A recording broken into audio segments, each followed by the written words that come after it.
आज हम कक्षा 10वीं की पुस्तक स्पर्श के पद्य खंड के तीसरे पाठ में बिहारी के दोहे पढ़ेंगे।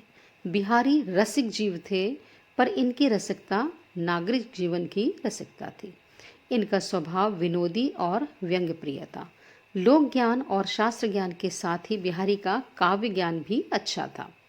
इनकी कविता श्रृंगार रस की हैं, इसीलिए नायक नायिका की वे चेष्टाएं जिन्हें हाव कहते हैं, इनमें पर्याप्त मात्रा में मिलती हैं। बिहारी के इन दोहों से आपको ज्ञात होगा कि बिहारी कम से कम शब्दों में अधिक से अधिक अर्थ भरने की कला में निपुण है। इसीलिए कहा गया है कि बिहारी गागर में सागर भरने में निपुण है। अर्थात कम शब्दों में बहुत अधिक बात कहने की कला बिहारी के दोहों से पता लगती है। सोहत ओड़े पीतु पटु श्याम सलोने गात, मानो नीलमणि शैल पर आतप पर्यो प्रभात। सोहत माने शोभायमान होता है, ओड़े यानी ओढ़कर, पीत यानी पीला, पटु यानी वस्त्र। पीला वस्त्र ओढ़कर शोभायमान होता है कौन? श्याम यानी श्याम श्री कृष्ण। सलोने यानी सुंदर, गात यानी शरीर पर। तो श्री कृष्ण अपने सुंदर शरीर पर पीले पीले वस्त्र डालकर शोभायमान होते हैं। कैसे सुंदर लगते हैं?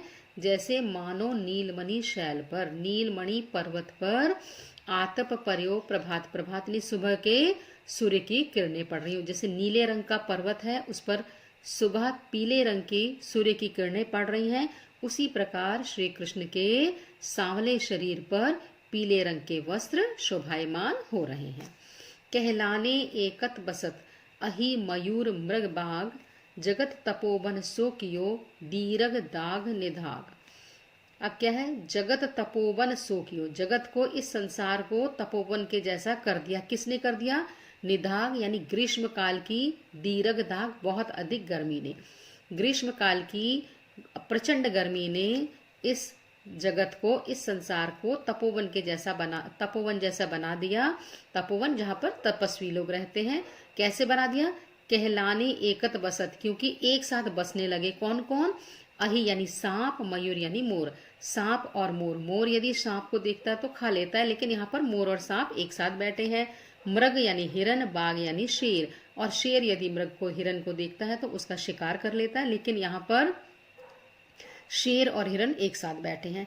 तो गर्मी ने सबको इतना बेहाल कर दिया है कि मोर और सांप और मोर, हिरन और शेर सब एक साथ बैठे हैं। तो ऐसा लगता है मानो ये जगत जो है तपोवन के समान बन गया है। बतरस लालच लाल की मुरली धरी लुकाए, सौह करे बौहन हसे देन कहे नटी जाए। अब इस पर कृष्ण से बात करने की लालच में गोपियां क्या करती हैं? बतरस लालच लाल की, बातें, बतरस नहीं बातें, किसकी? लालच, लाल यानी श्री कृष्ण की। श्री कृष्ण से बातें करने की लालच में गोपियों ने क्या किया? मुरली धरी लुकाई, उनकी मुरली को, उनकी बांसुरी को लुका लिया, छुपा लिया। और जब श्री कृष्ण ने उनसे अपनी बांसुरी मांगी तो क्या किया गोपियों ने? सौह करे, सौगंध खाने लगी। बौहन हंसे, और अपनी बहों से हंस रही थी, यानी उनके हाव भाव जो थे वो बता रहे थे कि उन्होंने मुरली छुपाई है।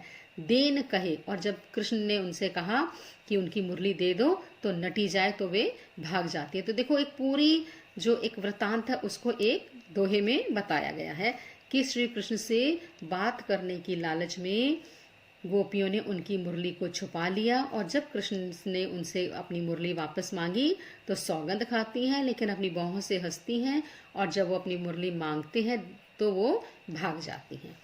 कहत नटत रीजत खिजत, मिलत खिलत लजियात, भरे भवन में करत है नैनन ही सब बात। अब इसमें कवि बिहारी ने नायक और नायिका की उन भंगिमाओं को बताया है कि एक भवन है जो लोगों से भरा हुआ है। अब नायक और नायिका या प्रेमी और प्रेमिका उस लोगों से भरे हुए भवन में कैसे बात करते हैं कि कहत, नायक जो है आंखों से ही नायिका को इशारा करता है। नटत, नायिका इनकार कर देती है, और नायिका के इनकार करने पर रीझत, नायक रीझ जाता है, और जैसे ही नायक रीझता है, खिलत खिजत, नायिका उस पर खींचने लगती है, और जैसे ही नायिका खींचती है, मिलत, तो दोनों की आंखें मिल जाती हैं। दोनों की जब आंखें मिलती हैं तो खिलत, दोनों के हृदय खुशी से खिल जाते हैं, और हृदय में खुशी से खिलते ही नायिका लज्जा जाती है। तो कितनी सारी क्रियाएं जो है एक एक शब्द में हो गई। इस प्रकार भरे भवन में करत है, भवन यानी भवन में, भरे लोगों से भरे हुए भवन में नैनन ही सब बात, आंखें ही सारी बात कर लेती हैं। बैठी रही अति सघन बन, बैठी सदन तन माह, देखी दोपहरी जेठ की, छाहो चाहती छाह। अब इसमें दिया है कि बहुत भीषण गर्मी है, तो उस गर्मी में कहीं पर भी छां दिखाई नहीं दे रही। क्यों नहीं दिखाई दे रही? ऐसा लगता है छाया जो है वो भी छाया चाहती है। तो अति सघन बन, बैठी रही, बैठ गई है। कौन बैठ गई है? छाया। कहाँ बैठ गई? अति सघन बन, या तो बहुत गहने जंगल में बैठ गई है, या पैठी सदन तन महा, या फिर किसी सदन यानी घर में पैठी घुस गई है। या तो क्या है, कौन? छाया जो है या तो किसी घर में घुस गई है, या घने जंगल में चली गई है।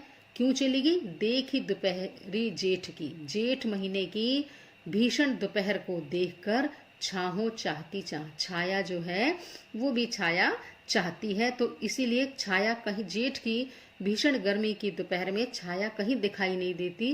क्यों नहीं दिखाई देती? क्योंकि या तो वो किसी भवन में घुसकर बैठ गई है, या घने जंगलों में चली गई है। कागद पर लिखत न बनत, कहत संदेश लजात, कहियो सब तेरो हियो, मेरे हिय की बात। अब इसमें नायक और नायिका के प्रेम को बताया है कि नायिका अपनी बात को शब्दों से नहीं कह पाती, तो वो कैसे अपना संदेश भेजते हुए क्या कहती हैं कि कागद पर लिखत ना बनत, मैं कागद यानी कागज पर अपना संदेश नहीं लिख पाती, मेरे से कागज पर लिखते नहीं बनता है। कहत संदेश लजात, और किसी को अपना संदेश देते हुए मुझे लज्जा आती है, मुझे शर्म आती है। कहियो सब तेरो हुई है, तो क्या समझ ले नायक कि कहियो सब तेरो ही, जो तेरे हृदय की दशा है, मेरे ही की बात, वो ही मेरे हृदय की बात है। अर्थात जो बात तेरे हृदय में आ रही है वही बात मेरे हृदय में है। यानी जैसे भाव नायक के हृदय में आ रहे हैं, ठीक उसी प्रकार के भाव नायिका के हृदय में भी हैं। प्रगट भय द्विज राजकुल, सुबस बसे ब्रज आई, मेरे हरो कलेश सब, केशव केशव राई। अब प्रकट भय द्विराज कुल, द्विराज कुल यानी ब्राह्मण कुल में, और द्विराज यानी चंद्रमा भी है। तो कृष्ण जो थे चंद्रवंशी थे, तो चंद्र कुल में पैदा हुए। द्विराज कुल प्रकट भय चंद्र कुल में, चंद्रवंश में पैदा हुए। सुबस यानी अपने मन से बसे ब्रज आई, और अपनी इच्छा से ब्रज में आकर रहने लगे। कौन? कृष्ण। तो कृष्ण से जो है कवि बिहारी प्रार्थना करते हैं कि आप चंद्रकुल में पैदा हुए हो और अपनी इच्छा से ब्रज में आकर रहने लगे हो। मेरे हरो कलेश सब, केशव, हे केशव, हे श्री कृष्ण, मेरे सारे कष्टों को दूर करो। केशव राय बिहारी ने अपने लिए कहा है, क्योंकि बिहारी के पिता का नाम था केशव राय। तो बिहारी के पिता केशव राय और कृष्ण का नाम भी केशव है, तो कृष्ण जो है वो बिहारी के पिता तुल्य हुए, इसलिए वो उनसे प्रार्थना करते हैं कि मेरे सारे कष्टों को दूर करो। जप माला छापे तिलक, सरे न एको काम, मन कांचे नाचे ब्रथा, साचे राचे राम। अब इसमें कवि बिहारी कहते हैं कि बाह्य आडंबरों से कभी भी ईश्वर की प्राप्ति नहीं हो सकती। कैसे? जप माला, माला जपने में, हाथ में माला लेके राम राम जपने से, छापे राम नाम के छापे वाले वस्त्र पहनने से, तिलक और माथे पर तिलक लगाने से, सरे ना एको काम, कोई भी काम नहीं बनता है। मन कांचे नाचे वृथा, कच्चा मन जो है, जो मन, कच्चा मन क्या है? जो मन जो है इधर उधर भटकता रहता है, नाचे वृथा, वो तो बेकार ही नाचता रहता है, यानी बेकार ही इधर उधर ईश्वर को ढूंढने के लिए जाता है। साचे राचे राम, और राम जो है, जो ईश्वर है, वो तो सच्चे मन में निवास लेते हैं। छाया भी कब छाया ढूंढती है? जब जेठ महीने की प्रचंड गर्मी हो जाती है, तो छाया भी जो है घबराकर, गर्मी से घबराकर छाया ढूंढने लगती है। बिहारी की नायिका यह क्यों कहती है कहियो सब तेरो हियो, मेरे हिय की बात स्पष्ट कीजिए? क्योंकि जैसी स्थिति नायक की है वही स्थिति नायिका की भी है, तो इसलिए वो कहती है कि जो भाव मेरे मन में है वही भाव नायक के मन में भी है। सच्चे मन में राम बसते हैं, दोहे के संदर्भ अनुसार स्पष्ट कीजिए। तो बिहारी कहते हैं कि माला जपने से, राम नाम के वस्त्र पहनने से, माथे पर तिलक लगाने से ईश्वर नहीं मिलते, ईश्वर तो सच्चे मन पे निवास करते हैं। गोपियां श्री कृष्ण की बांसुरी क्यों छुपा लेती हैं? गोपियां श्री कृष्ण की बांसुरी श्री कृष्ण से बात करने की लालच में छुपा लेती हैं। बिहारी कवि ने सभी की उपस्थिति में कैसे बात की जा सकती है, इसका वर्णन किस प्रकार किया है, अपने शब्दों में लिखिए। कैसे किया है कि लोगों से भरा हुआ भवन है, जिसमें नायक नायिका को देखता है, नायिका जो है इनकार करती है, और फिर नायिका खींचती है और नायिका फिर रूठती है, दोनों की आंखें मिलती हैं और दोनों जो है एक दूसरे को देखकर लज्जा जाते हैं।